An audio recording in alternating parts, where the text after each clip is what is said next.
muda kuna rusi asi manje ani zvinhu zvangu zvandakaisamo saka vari kurani madhimanzi ake akapawa saka unozovirani pa madhimanzi saka inyaya yecompensation right we are saying hondiyo yemapaipi yekuzi I'm giving you land in wondisirawo magesi mvura chichi agreement yasina kuzoita ona uyu ndizoka ndabva ndaiziva so makasvika papi pamusina kuzonowirana ndipapi anofunga pemakatenda imotaurirane taenda wobva waenda kuna sabhuku zikanzi tati tanzienda imodini motaurirane wobva wataurira sabhuku wobva wapazuva kuti anouya idi tisangana hawana kuuya ndikanzi ini handigoni kuuya ba because muroora aripo waenda kuzambia tozozviona next week saka next week yacho wobva wataura kuna sabhuku uyai ndobva ndaenda hawana kuuya ndobva ndazonzi sabhuku munhu anoshanda zvikanzi tiri kuya Chipiri wobva wazouya Chipiri kubasa ndobva ndatodaidzwa pabasa ndobva ndaenda pawanga vari ndobva ndachizwa kuti imi mati muruda zvipi muruda kutora imahara here zvirimwa zvangu zvazvenyu here zvikanzi titori mahara zvikanzi iwe taura kuti uruda mari ndobva ndataura mari nani zvikanzi mari yawataura yawandisa saka hautauri yeniniba taura kuti ndakati mari yakati ndakataura kuti ndipe 15,000 asi ndandotaura nambuya 15,000 andotaura nambuya zvirimwa zvako zvakawanda sei zvirimwa zvirimo pane marichi arimo unofunga mune 47 trees 47 trees dzemalichi ihectare ya tingati tsini more than hectare 27 trees neta more than a hectare 47 even yangu 47 trees dzirimo right now no in row spacing yacho ichi in row tingoti maybe 6 meters 6 meters roughly then azviiti haiti hectare because ndikatokuti already 100 hectares 100 by 100 divide 100 by 6 that more than izwa ndati divide 100 meters by 6 inokupa chii apa papasina proper specific aiwa hauzopindura mubvunzo wamashamba what I know ndemaplans arimo aiwa ndosaka ndati tunokubereka mamwasha akutobereka maplans arimo mune mapineapple ndaita kani mubvunzo zvauri kubvunzwa iwe ndati 6 meters ndio in row spacing pa 100 meters munopinda miti mingani around 17 aiwa ndio tibatsirane kukosaka tombo mirazvo tinoti kubatsire usangotaura mafigures ka zvisina calculation enid kana zvokomesera mbuya andikomesera yani zita tikuti tikati 1 row ine 17 saka nemarows matatu tati 1 chi row which means kuti the starting point ye 100 meters uri kuisa 17 chi miti then over wati 6 dai futu it means another chi 17 chi rows ukati 17 by chi 17 inokupa chi 70 by 17 yes because my rows ka we've got 17 rows per 100 meters andina kuisa wese bamunda ndakaisa malichi then kandoza ndikutora kuti kana iwe utora nyaya kuti ka izwa zveshamwari kana uchiweka these things it's production per plant andizo uruti mulichi wo andizo kana uri mulichi expected harvest per one mulichi plant ichi saka how did you come up ne 15,000 15,000 ndo zinati mune intercropping isa value izwa shamwari mapineapple mangani izwa shamwari mapineapple arimo malichi wadawo mapineapple mangani mapineapple arimo maybe no maybe what ikati kubatsire shamwari nyaya iyi kaizvairi kudai mbuya nyaya iyi zvairi kuda ende kuagrichex kuna mudhumeni mudhumeni auye akubatsirei kucalculate kuti mari yake yamunokwanisa kuzomupa imari iyi. Handizvo mutume ndiye anouya wotaura kuti expected yield pachinhu ichi ndezvakati, mari yakati, handitika. Asi hamusi kuwekerwa muchinzi because mune option yekutaura kuti ka, handizvo, you've got another option yekutaura kuti handina mari yekukompensate. Saka ndakumirira zvinhu zvako, you harvest your things and Wende. Takura mali yako wende. Zaneze mbuya baba. Iwewe nyaya iripo, you come and harvest zvinhu zvako, then you go. Tono nobene 15,000.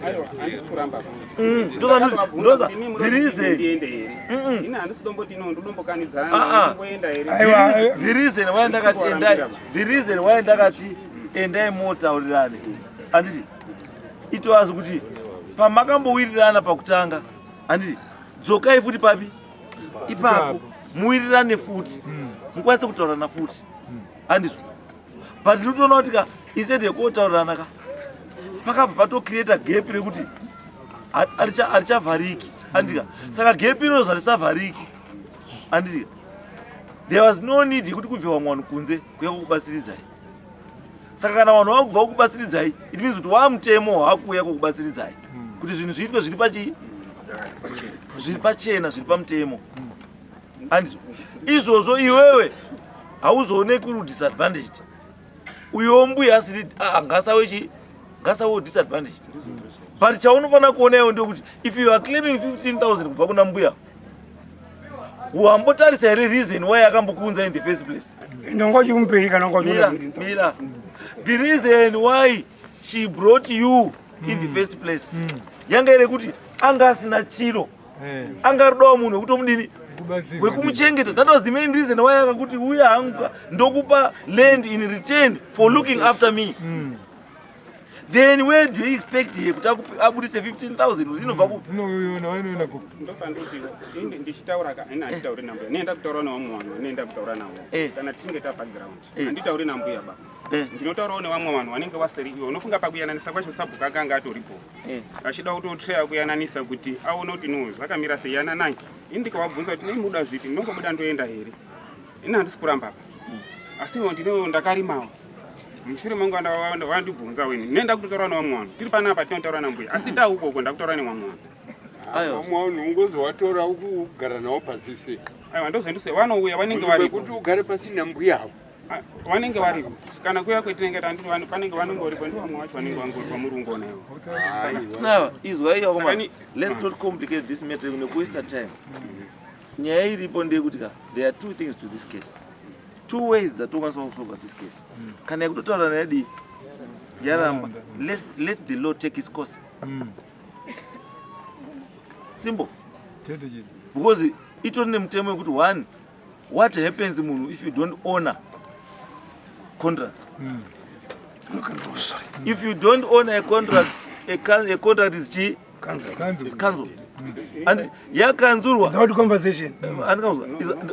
I was. Ndosa kuti the reason why ndakatenda muite sei mutaurirana is because hatuda kuenda kunzira idzo dzisina chiwanhu mukati. Because mutemo Roman Dutch law haina tsitsiba kana kutarisa kuti asi customary law yedu inoti tarisa hunhu usati waita izvo tarisa chi hunhu, handizvo. Ndosa ndakati nambuya ka endewo mbuya ka hawafaniri kuteka advantage kuti chinhu ndechani ndechangu, handizvo. Tikuti mbuya imimi dzikaiwo pastage yekuti torai uyu semwana wani wenyu yekuti mama kamutora kuti akubatsirei mugare zvakanaka, nditi chiitai zvokuti zvokugara zvakanaka zvadii zvaramba, asi chipatsanura nai zvakadii futi zvakanaka, handizvo. Mbuya wani option yekuti unokwanisa kuti aona mwana wangu tatadzana, handiti, asi zviro ngezvani ngezvako, handiti. Uye ugadzise zvinhu zvako chidini kusvika zvinhu zvako zvadini zvaita, handizvo. Wodya maproceeds ani ako, handizvo. Ndozvandikuti handikutaura mese nambuya kuti mbuya imimi bvumaiwo kudii kutsiurika kana kubatsirikawo, handizvo. Kana zvadaro zvinhu zvinodii zvinofamba. Ndipei pepa racho ramuda, ndikuona mune pepa, ndipei.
Kasi ya Murundian. Kasi ya Murundian. Saka ndori ku apply for peace order. Ndanda kati wasatema wasapukanya zvidhina nekutema mapombi. Because zvinezvi wari kutema mapombi zviri kuzvashi wari kubva watema ubva wakanya zvidhina. Ari kutema ndiani? Handizivi hawo in between iwo kuti ari kutema ndiani. Wari kukanya zvidhina ndiani. Wari kubva watema mapombi acho. Wari kupwanya zvidhina. Saka ndoti aiwa kana zvakadaro siyai kana mukuru kuti mapombi angu ndinobvisa hangu zviri peaceful. Mapombi angu ndoti ndotora zvakanaka. Ndino zvirimo zvendoti ndine nzimbe ndine chi handinotombokohwa ba kubva madhezi akatanga nyaya. Kana kuti no nditi ndakambopinda mumunda handina asi ndakaona mapombi ari kutemwa zvidhina zvirudini zviri kupwanya. Izvaika wana mbuya. Mbuya vanhu wada kubatsira ika. Ngawakubatsirei zvinhu zvinokusiyai imi muri makachena. Ngawasakubatsirei zvokusiyawo kuparirai mhosva. Because izvozvi izvika mukabatwa muri kupwanya mapaipi makutoenda kujeri. Aiwe nyangwe whoever ari kubatsirai mbuya. And we know kuti mune masympathizers akawanda because of your age. And asi izvozvo don't take advantage of that.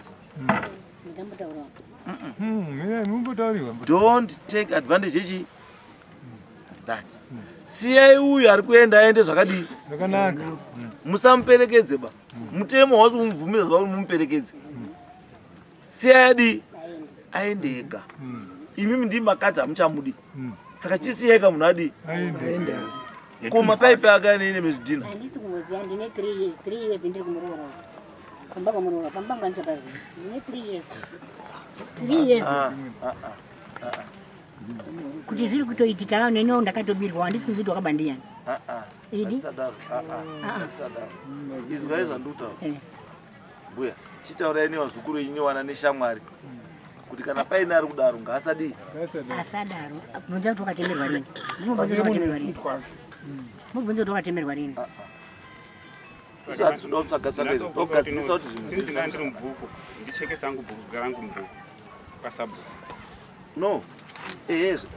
Kana uchirimo zita rakozve rinochekwa sei? Kana pasabhuku zvangu zvakatonaka kuti saaripo angobva atoziva no, kuti kana wabuda nguva yechekuti ubuda yakwana unongochekwa zita rako. Usanetsekere zvakawanda. But iyi kai ndozvandataura. There is a section, second option kune zvatadati muite. Kana first option yafeila yatakati tauriranai. Kutaurana kwacho ndinofunga ndinako mufono munhu tichitaurirana. Plus sabhuku akanga atori. Kana muchida kunzwawo henyu pafoni tiri kutaurirana tiri kutoyana hurukuru. Handi zvakaramba ere? Zvakaramba.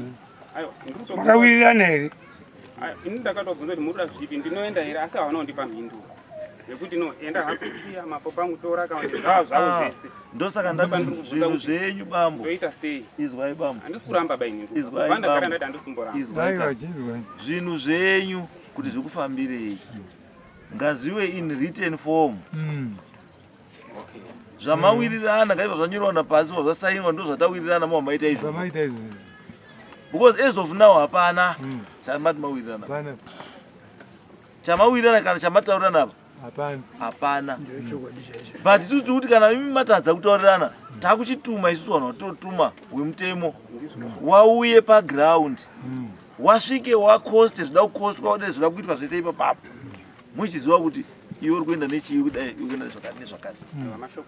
Asi tesida kusvika ikoko ba because isusu kuti muri vanhu. Ini ndakapa oshime kuti taurai zvamuri kuda asi wakatadza kutaura. Ndakati taurai zvamuri. Alright. Pamwe wewe na mbuya hamusinasa kuonana. Mbuya hawana confidant wawo. Waanoti ndiye anotaura uni ipi afu. Iye pamwe ndiye. Taura nemunhu iye. Okay. Taura nemunhu iye kuti mbuya ngataure zvaruda through munhu ipi iye. Tsopanda kwa chichemo chandi chikuona wacho wakawanda pana anobva kudanga mvura. Ndosaka ndati chi. Ndiozawandirwa no. Ndati chi bambo. Munhu wani. Anisha ndori iwo ngawandisa ruzivo. Ndosaka mbuya. Munhu anogona kuonana naye kuti nditaure naye pana tiri panapa ndiani wandishataura naye. Titaure tizomai. Otangira kutakabva kuno bypass. Tuvita maringa. Matakabva kuno bypass. Anditi makatendai munotaurirana. Ndobva tasvika ndobva tagara 3 weeks. Haana kuuya kumba kuti mbuya ndauya tiite sei titaurirana. ndopatakaenda kuna sabhuku isusu takaprocha sabhuku tichibvunza sabhuku kuti isusu hatingangopinda mumunda make akanyarara, tiri kukumbirawo auye asarudze zvinhu zvake zvaada kubvisa, kana achibvisa ubvisa hake. Ndopatakataura futi isusu tiri tega tikati asi kuti tangoenda chete mapaipi ari pasi kana akabvisa ari mazhinji achanenge akutsemuka ukafamba nawo. I think it's only fair tomupawo kamari. Ndopatakabva taenda tikanosangana nasabhuku kurengi. Tasangana nasabhuku kurengi ndopaakabudisa muromo wekuti ndiri kuda 15,000. Ndopambuya vabva vatoti interjecta ipapo vakati no, chiregedzai kutaura naye, ndakudzokera kuna baba. 15,000 it's too much money. Takamirira kuti tinzwe kuti takudzoka kunoko. Ndopaakabva aenda kunoaplya peace order.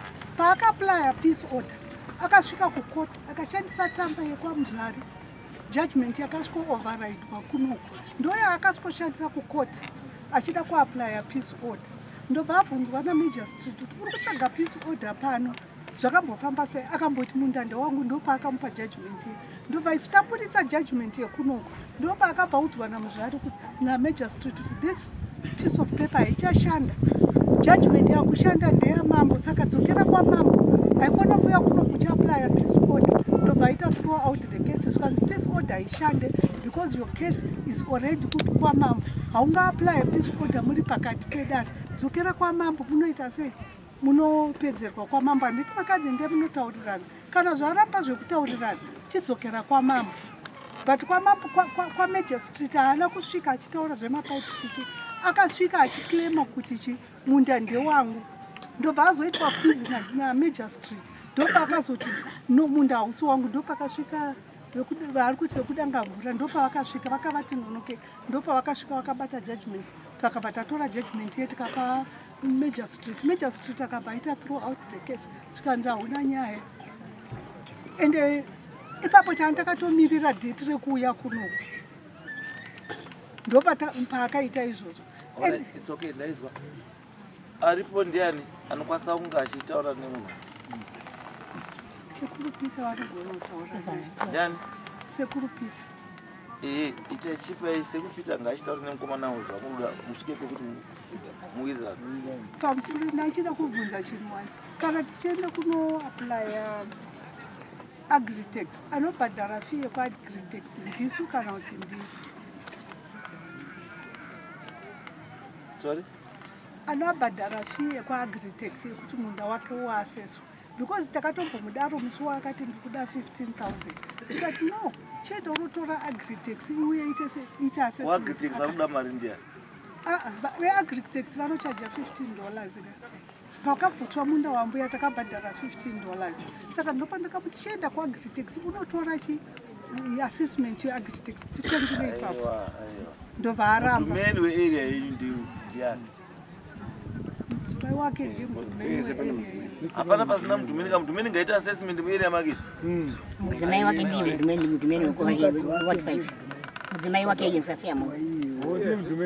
Ndiye mudhumeni. Mukadzi wake iye ndiye mudhumeni weward 5. Ndiye mudhumeni wangu. Inotonga next ward. Aiwa. Izwa izvi. Toda kuti nyaya ipera nditi. Hapana chinomboshamisa kana mukangoti hafu hafu. Hapana basa. Mukataura kuitira kuti abvume because pekutaka patakabuti ngatichiita. Aiwa, endai aruda mari ndiye. Handizvo. Saka akaramba zvina basiri chinhu. Endai muite hafu hafu. Mudhumeni auye iniitwe. Assessment itwe. Ticlose nyaya. Saka we cannot close this case kana isati yaitwa assessment.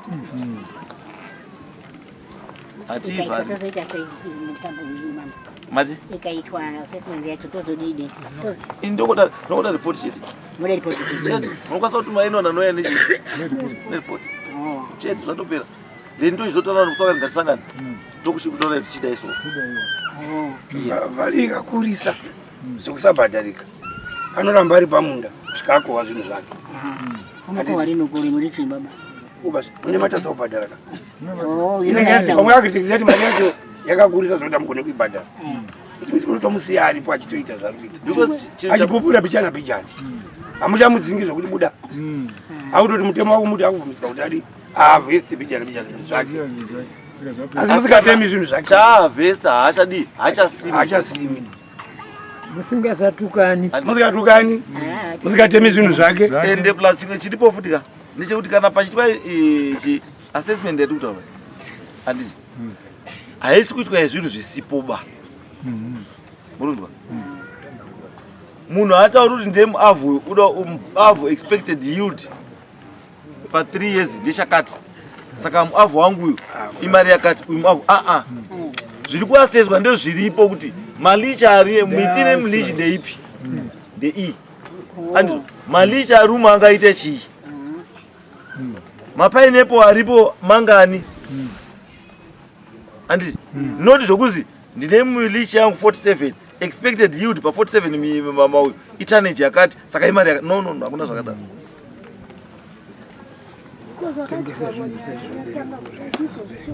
apa panotombodyarwa chinhu hazvivaluetiki izvozvi hazvibvumidzwi